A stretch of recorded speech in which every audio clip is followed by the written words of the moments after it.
মাংস তো আমাদের, আমরা কূপ দিতেছি, সিটটা যাইতেই পারে, তাই না?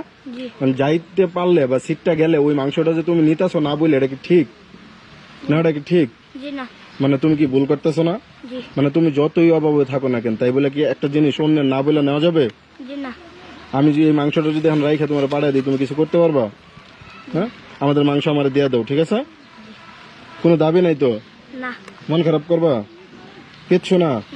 আচ্ছা একটা কথা বলি, আমাদের একটা উপকার করে দিতে পারবা? ওই জায়গায় মানে কোরবানি আমরা যারা দিতেছি, রক্ত দিয়ে একবারে তোমার মা খেয়ে ফেলাইছি, এক বালতিতে পানি আই না, তুমি ওটা একটু পরিষ্কার করে দিও। হ্যাঁ, আমি টাকা বা মাংস দিতে পারবো না, কিন্তু বিনিময়ে দিবা? মানে টাকা লাগবে না, এমনি দিবা? আচ্ছা মনে থাকে যেন। হ্যাঁ, আসো দিলে। তাই শোনো, 1 মিনিট।